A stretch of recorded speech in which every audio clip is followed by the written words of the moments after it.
अस्सलाम वालेकुम। प्रोग्राम आपकी आवाज़ के साथ में हूँ, आपका मेज़बान सैयद अदनान नूर। और आज एक ऐसा प्रोग्राम आपके सामने ला रहे हैं कि कोई भी हादसा हो किसी भी जगह पर, मसलन आज भी जिस जगह मैं बैठा हूँ थोड़ा हट के बैठा हूँ क्योंकि शहर में तूफ़ानी बारिश हो रही थी, तो इन सारी सूरत हाल में कोई हादसा हो, एक्सीडेंट हो रहा हो, कोई आपके घर में कोई बीमार हो, एमरजेंसी सर्विस की सूरत में, तो हम एक ही नंबर मिला रहे होते हैं कि रेस्क्यू 1122 1122 को कॉल करते हैं सबसे पहले। तो आज मैंने जब जिस सूरत हाल देखी कि शहर में तूफ़ानी बारिशें शुरू हो चुकी हैं और उसके बाद एक फ़्लड के हवाले से भी इंफॉर्मेशन आ रही है कि हो सकता है कि सैलाब भी आ जाए, तो इन तमाम सूरत हाल में हमें एक ही सर्विस मिल रही होती है और वो सर्विस जो अहम रोल अदा करती है वो है रेस्क्यू 1122। जी हाँ, आज मेरे साथ इनके ऑफिसरान मौजूद हैं। इकबाल साहब मेरे साथ तशरीफ़ रखते हैं और उनके साथ तशरीफ़ रखते हैं ताहिर साहब। इन्हें अपने प्रोग्राम में वेलकम करता हूँ। अस्सलाम वालेकुम सर। अच्छा सर, सबसे पहले तो मैं ये जानना चाहूँगा कि हमारी जंग की आबादी के हिसाब से अगर देखा जाए तो आपके पास जो रेस्क्यू के मुलाजमीन हैं, जो एहलकार हैं, इनकी तादाद पूरी आप समझते हैं? बिल्कुल पूरी है। कितने बंदे हैं हमारे पास? तकरीबन हमारे पास 270 स्टाफ है। 270 स्टाफ है हमारी तहसील जंग को जो डील कर रहे हैं। तहसील जंग नहीं, ओवरऑल जिसे आप डिस्ट्रिक्ट कह सकते हैं। Yes, overall. अच्छा, आप लेकिन मजीद देखें ना, अभी 2 तहसीलें अभी नॉन फंक्शनल हैं हमारी, 18 हज़ारी और अहमदपुर सियाल। इनका भी अंडर प्रोसेस है, इनका स्टाफ अभी आना है तो फिर मजीद बढ़ जाएंगे। अच्छा, ये रेस्क्यू नाज़रीन आपको ये मैं बता दूं कि 2009 में शुरू हुई पाकिस्तान में, और यहाँ पंजाब में ख़ास तौर पर परवेज़ इलाही साहब का दौर था, उनके दौर में रेस्क्यू सर्विस शुरू हुई। तो इसके फ़ौरी बाद इन्होंने जो नंबर दिया उस पर बहुत सी कॉल्स आना शुरू हो गई। तो आज ये भी जानना चाहूँगा कि कितनी कॉल्स इस वक्त तक आपको आ चुकी हुई हैं रेस्क्यू के नंबर? 32 लाख के करीब कॉल्स हमें, 32 लाख के करीब 32 लाख के करीब अब तक हमें कॉल्स रिसीव हो चुकी हैं। और इसमें से सिर्फ 2,70,000 के करीब एमरजेंसी कॉल्स हैं, बाकी सारी डिस्टर्बिंग कॉल्स हैं। जो ऐसी कोई ऑर्डर कर देते होंगे, कोई ऐसी फेक कॉल्स में डिस्टर्बिंग कॉल से मुराद कुछ ऐसे भी होती हैं कॉल्स की जिसमें वो पूछ लेते हैं, जैसे अभी जो है वो कोई उन्हें एमरजेंसी नहीं होती, सिर्फ जस्ट वो कह देते हैं कि हमने बस वैसे ही आपको कॉल की थी, कोई टेस्ट करने के लिए, कोई फन करने के लिए। आजकल बच्चे इस तरह कोई कॉल्स मिला देते हैं, बिल्कुल ऐसे। तो आपको ये फेस करना पड़ रहा है? बिल्कुल ऐसे फेस करना पड़ता है, लेकिन अब ये रेशो कम हो रही है डिस्टर्बिंग कॉल। अच्छा, अक्सर ऐसे होता है कि अगर हम कोई फेक कॉल 15 पे करते हैं तो FIR हो सकती है, तो आपके पास कोई ऐसी ऑप्शन नहीं है कि जो बंदा फेक कॉल करे आपको इसके खिलाफ एक्शन भी लें? कि ये क्या तरीका है कि आप एक सर्विस हैं, आपके नंबर को बिजी रखना भी एक प्रॉब्लम है? ऐसा ही है, लेकिन इसमें कानून है, 15 की तरह हमारे पास भी कानून है, लेकिन यूजुअली हम फॉलो नहीं करते इसको। उसकी वजह ये है हम जितनी भी डिस्टॉर्टेड कॉल्स होती हैं, डिस्टर्बिंग कॉल्स होती हैं, हमारे पास उनको ब्लॉक करने का है मेथड। हम आर्जी तौर पे उन्हें ब्लॉक करते हैं, लेकिन अभी तक हमने एज सच किसी भी फेक कॉल के अगेंस्ट कोई एक्शन नहीं लिया। लेकिन फेक कॉल्स के अगेंस्ट एक्शन नहीं लिया, बाकी डिस्टर्बिंग कॉल्स जो हैं वो चलती रहती हैं, जिनकी रेशो वक्त के साथ साथ अब कम हो रही है। अच्छा, पिछले कुछ दिनों से हमें ये नज़र आया है कि रेस्क्यू की जो बड़ी गाड़ियाँ हैं जिसमें एम्बुलेंसेस वगैरह हैं, इनके साथ मोटरसाइकिल्स भी अटैच किए गए हैं। तो ये कितने के हैं और इसका बेसिक मकसद क्या था कि आपको अगर कोई बंदा शिफ्ट करना पड़ सके तो मोटरसाइकिल पे कैसे शिफ्ट हो? नहीं, मोटरसाइकिल शिफ्टिंग के लिए नहीं है, मोटरसाइकिल सिर्फ क्विक रिस्पांस के लिए। और दूसरे नंबर पे जंग में बहुत सारे ऐसे इलाके हैं जहाँ पे नैरो स्ट्रीट्स हैं, जहाँ पे गाड़ी जो है एम्बुलेंस बर वक्त नहीं पहुँच सकती। इस वजह से मोटरसाइकिल सर्विस जो है वो शुरू की गई है। इसका मकसद सिर्फ ये है क्विक रिस्पांस करना और फौरी तौर पे पेशेंट के पास पहुंचना। हाँ, अगर शिफ्टिंग की ज़रूरत पेश आती है फर्स्ट एड के बाद तो फिर एम्बुलेंस जो है वो बैकअप पे होती है, वो फौरी मूव करवा दी जाती है। तो हमें जो प्रॉब्लम मेन आ रही थी नैरो स्ट्रीट्स में, उसमें ये था कि रिस्पांस जो है एम्बुलेंस का क्विक नहीं था। इसको कम करने के लिए बाइक सर्विस जो है वो स्टार्ट की गई। थोड़ा बचत वाला भी हो सकता है। ओवरऑल गवर्नमेंट को मसाइल भी तो होते हैं ना कि आपके फ्यूल के और पूरा स्टाफ जाना, और फ्यूल के हवाले से नहीं है, कोई ऐसा इशू नहीं है। अल्लाह का शुक्र है कि गवर्नमेंट ने कभी हम पे फ्यूल के हवाले से कोई ऑब्जेक्शन नहीं लगाया।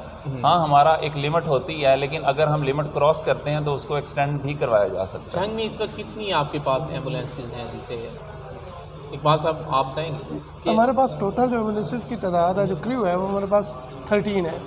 13 है, जिसमें हमने बैकअप के लिए तहसीलों को भी जो है वो रखा हुआ है, वहाँ पे भी हमने एक एम्बुलेंस ली है।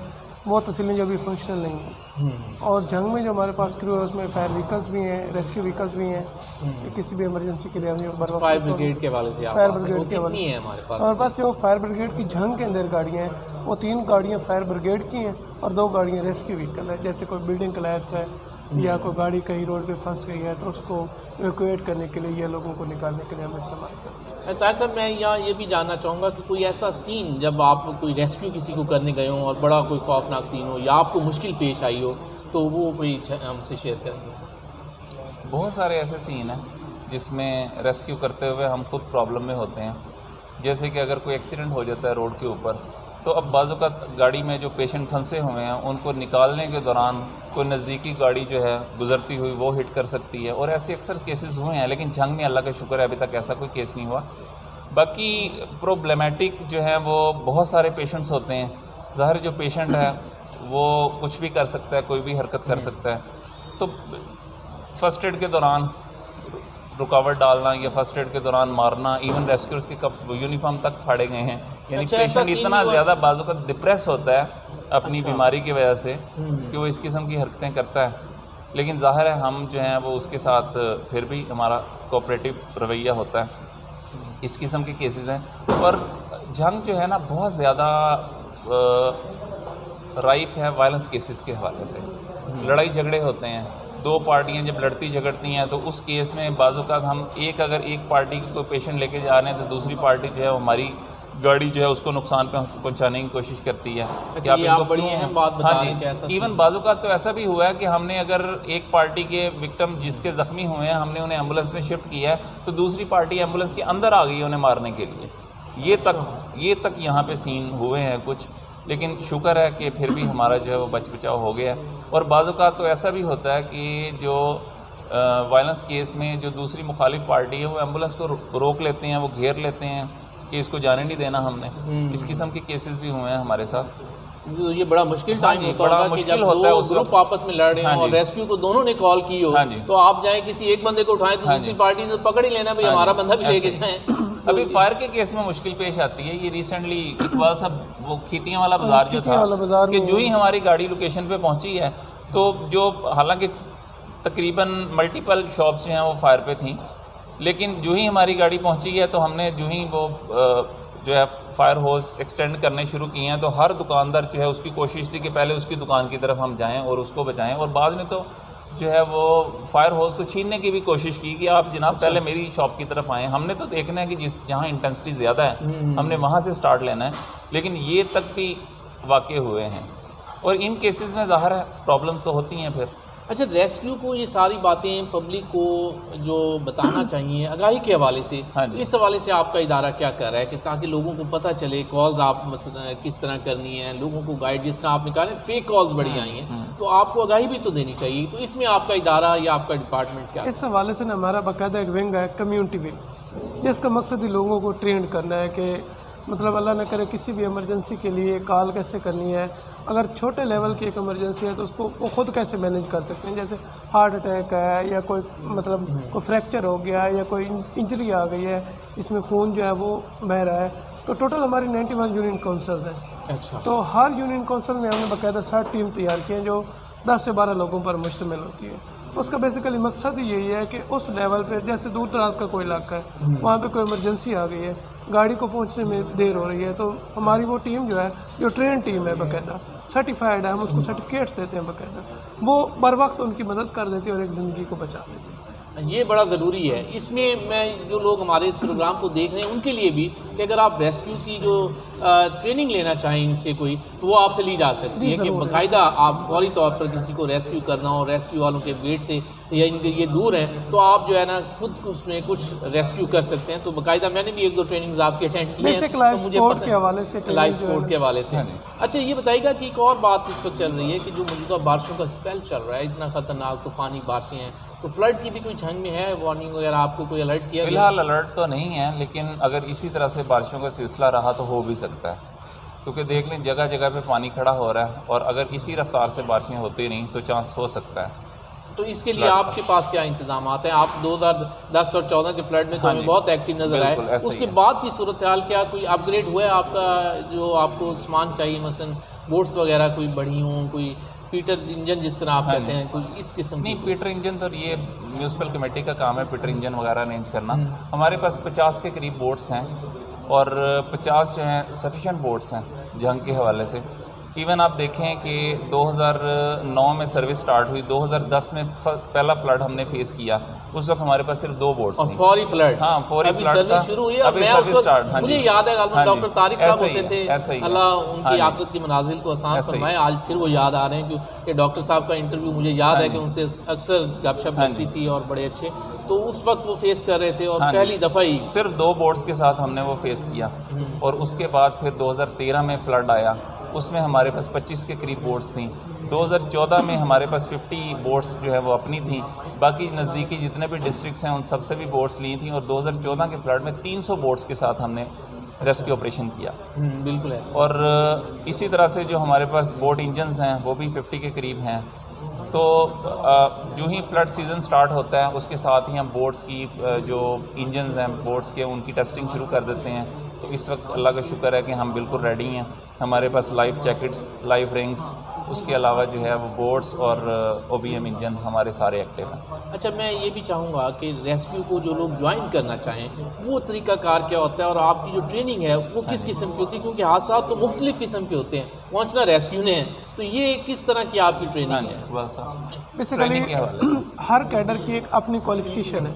फर्स्ट क्या हमारा एम्बुलेंस स्टाफ है उसके लिए ड्राइवर की जो रिक्रूटमेंट है वो ड्राइवर के लिए मैट्रिक प्लस LTV लाइसेंस होना चाहिए। अच्छा, अब हम उसके साथ एक पैरामेडिक स्टाफ होता है जैसे डिस्पेंसर, तो उनके लिए जो है वो मतलब मैट्रिक FSC के बाद डिस्पेंसर का डिप्लोमा होना चाहिए। अच्छा। जो आप ट्रेनिंग की बात कर रहे हैं, ट्रेनिंग का लेवल ये होता है कि जितना भी हमारा स्टाफ है, चाहे वो मेडिकल का है, चाहे फायर का है, चाहे किसी भी कैडर का है, उसको ट्रेनिंग बेसिक सारी करवाई जाती है। अच्छा, यानी उसने ये सीखना है कि फायर को किस तरह डील करना है, इमरजेंसी वैसे कोई हो गई है हेल्थ के हवाले से तो वो किस तरह, यानी उससे ये मल्टी वो शख्स तैयार हो, हर किस्म की ट्रेनिंग उसे करवाई जाती है। इवन स्वीपर से लेके स्वीपर जो है उसको हर किस्म की ट्रेनिंग स्वीपर लेवल से लेके और डिस्ट्रिक्ट इमरजेंसी ऑफिसर तक सबको सेम ट्रेनिंग दी जाती है। और सबको जो है इवन मुझे याद है ट्रेनिंग के दौरान जो है हम सीनियर से तो हमें फायर सूट पहना के और काफ़ी देर तक जो है वो उन्होंने धूप में खड़ा रखा कि आपको एहसास हो कि फ़ायर सूट में कितनी गर्मी लगती है, ताकि जब फायर रेस्क्यूअर जो है वो काम कर रहे हों तो सीनियर्स जो हैं वो सिर्फ उन्हें ऑर्डर्स ना दें, उन्हें पता हो कि इस पर क्या बीत रही है, ये कितनी गर्मी फेस कर रहा है इस वक्त। 5 मिनट के बाद जितना जो है वो पानी आपके जिस्म का वो पसीना बन के निकल चुका होता है। 5 मिनट के अंदर वो जो सूट है वो पहनने के बाद। अच्छा। और मैक्सिमम 15 मिनट होते हैं। 15 मिनट के बाद जो है वो फायर रेस्क्यूअर जो है उसको रिप्लेस करना पड़ता है हमें। कि वो फौरी तौर पे 15 मिनट जब उसने फायर फाइटिंग कर ली है वो फौरी तौर पे पीछे आए और अगली जो है वो फ्रेश रेस्क्यूअर जो है उसको आगे लेके आया जाए। अच्छा, हमें बड़ा इजी लग रहा होता है, हमें बड़ा इजी लग रहा होता है, ये बंदे खड़े हैं पीछे क्यों हटे हैं देखने वाले को, लेकिन ये आज इस प्रोग्राम में हकीकत मुझे भी आज पता चल रही है कि वो जो ये लिबास पहनते हैं सिर्फ 15 मिनट आप उसमें रह सकते हैं। 15 मिनट मैक्सिमम, 15 मिनट के बाद वो उसका जो है वो बुरी हालत हो चुकी होती है गर्मी की वजह से और पसीने की वजह से अंदर।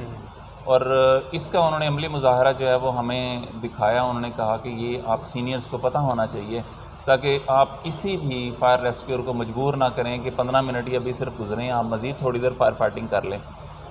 तो ये जो है चीज़ें ये सारी ट्रेनिंग का हिस्सा हैं। तो ये इंश्योर करता है कि अगर इवन हमारा स्वीपर भी है तो वो भी फायर फाइटिंग करना जानता है, उसको भी पता है कि मैंने किस तरह से फायर फाइटिंग करनी है। और ट्रेनिंग का बेसिक मकसद जो है वो फ़िज़िकल फ़िटनेस है और उसके बाद जितने भी इक्विपमेंट्स हम इस्तेमाल करते हैं उन सब का इस्तेमाल आना चाहिए इन तमाम रेस्क्यूअर्स को। इसी तरह से जब हम कम्युनिटी की ट्रेनिंग्स करवाते हैं तो उसमें भी हमारी कोशिश होती है कि ये जो है कोशिश करें कि हमारे रेस्क्यू के पहुंचने से पहले ये कुछ जो हैं अहम काम वो कर लें। मीन अगर ब्लीडिंग है उसको कंट्रोल कर लें, अगर CPR की ज़रूरत पड़ती है तो वो कर लें। अभी रिसेंटली हम जो है वो ऐड कर रहे हैं अपने कॉलर के साथ कि कॉलर के साथ हम CPR जो है वो भी अटैच करने लगे हैं कि जो ही कहीं पे हमें CPR की ज़रूरत पड़ती है तो हमारे जो रेस्क्यूअर जो कॉल ले रहे हैं वो उसे गाइड करेंगे कि अब इतनी देर गुजर चुकी है, इतना टाइम मज़ीद लगेगा एम्बुलेंस पहुंचने में, आप CPR स्टार्ट कर दें। और उसे ईजी इंस्ट्रक्शंस की सूरत में समझाएंगे कि वो किस तरह से CPR कर सकता है, किस तरह से। ये देखें जी किस तरह कितने अच्छे तरीके से ये आपके पास पहुंचते हैं। और मेरा ये ज़ाती ख्याल है, बल्कि मुझे 1-2 दोस्तों से भी जब मेरी बात हुई कि एमरजेंसी की सूरत में इतनी जल्दी आपके अपने करीबी रिश्तेदार नहीं पहुंचते, ये वो जवान हैं जो पहुंचते हैं आपके पास रेस्क्यू, और आप जिस तरह ये बता रहे हैं कि लड़ाई झगड़ों में ये फंस जाते हैं, तो हमें इनका ख्याल रखना चाहिए।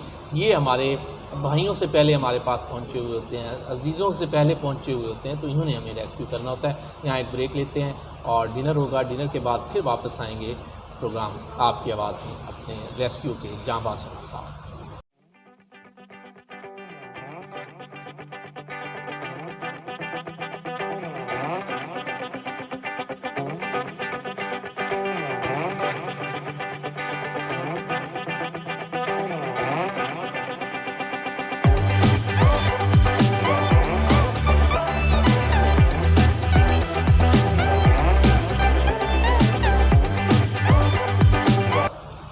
वेलकम बैक नाज़रीन। आज जैसा कि आप जानते हैं कि मेरे साथ रेस्क्यू ऑफिसरान साथ हैं, ताहिर साहब और इकबाल साहब। इनसे जानते हैं कि इन्हें आज 12 का जो डिनर है ये कैसा लगा। ताहिर भाई पहले। नहीं, माशाल्लाह बहुत अच्छा था, अच्छा एक्सपीरियंस था, अच्छा खाना था और टेस्टी था, और इन्वायरमेंट इसका एनवायरनमेंट भी माशाल्लाह बहुत अच्छा है। इकबाल भाई आपको कैसा? बहुत अच्छा है, फिर आपके संग खाया ज़्यादा ही अच्छा हो गया। अच्छा, अच्छा टेस्ट है। अच्छा, आप बात हो रही थी हमारी रेस्क्यू सर्विसेज के हवाले से, आपसे हमें इसके मसाइल पूछिए। तो इस वक्त भी मैं मज़ीद चाहूँगा कि इस वक्त अगर आपको कोई बड़ा पब्लिक के रिलेटेड कोई मसला फेस करना पड़ा हो जिसमें वो कोई डिस्टर्ब करें, कॉल्स का तो हमें पता है हाँ जी, कि कॉल्स के हवाले से तो आप डिस्टर्ब हो रहे होते हैं, और जो लोग सुन रहे हैं उन्हें बार बार यही कहते हैं कि अगर आपके साथ वाकई कोई ऐसा मसला पेश आया है कि कोई हादसा हो सकता है या घर में कोई मसला है जिसमें कोई बीमार है बंदा, इस हवाले से किसी को जैसे खुदा न खास्ता कोई अटैक हो जाता है, तो आप सही कॉल करें।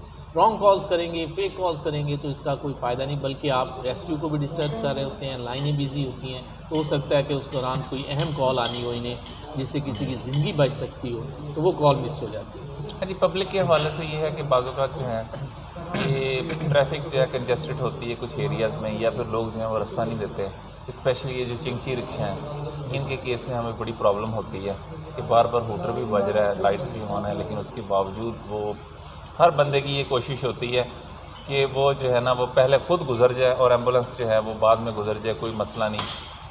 लेकिन ज़ाती तौर पे मेरा एक और भी एक्सपीरियंस है कि अगर आप खुद भी फेस करें ना एम्बुलेंस को, तो थोड़ा पजल भी हो जाते हैं गाड़ी वाले। लेकिन अगर हमसे आगे कोई और गाड़ी जा रही है एम्बुलेंस से आगे, तो हूटर की आवाज़ सुन के वो बाज़-औक़ात पजल हो जाते हैं। मैं ये नहीं कहता जानबूझ के नहीं रास्ता हो जाते हैं, वो समझ जाते हैं, पता नहीं चलता, उन्हें कंफ्यूज हो जाते हैं थोड़े।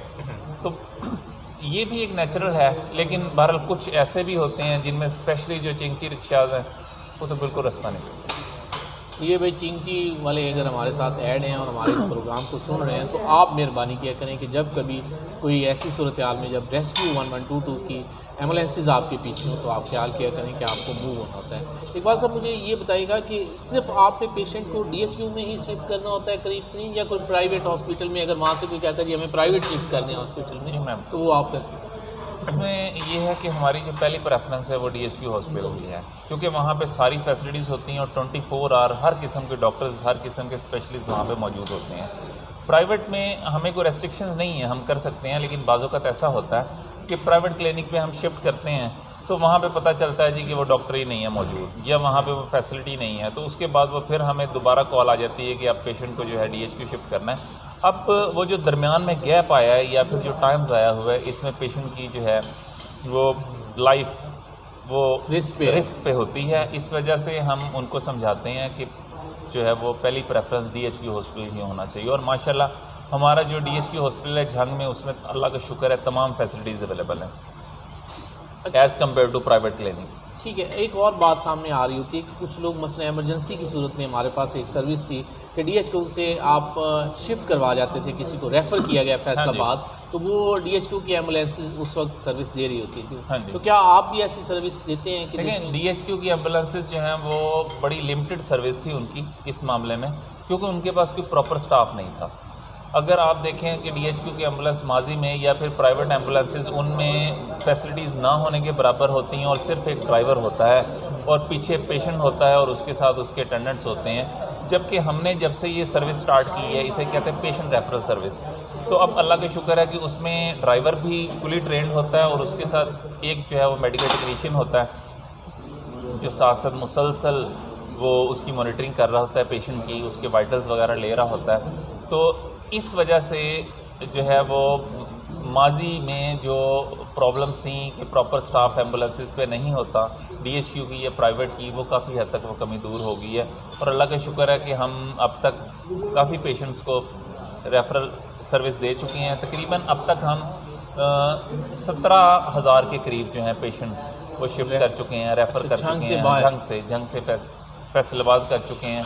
उसके अलावा अहमदपुर सियाल से नज़दीक पड़ता है हमें निश्तर हॉस्पिटल मुल्तान, तो अगर वहाँ से कोई रेफ़र हो तो निश्तर हॉस्पिटल वहाँ से रेफ़र होता है, क्योंकि अगर हम जंग की तरफ लेके आए तो ज़्यादा डिस्टेंस है, मुल्तान का डिस्टेंस कम है वहाँ से।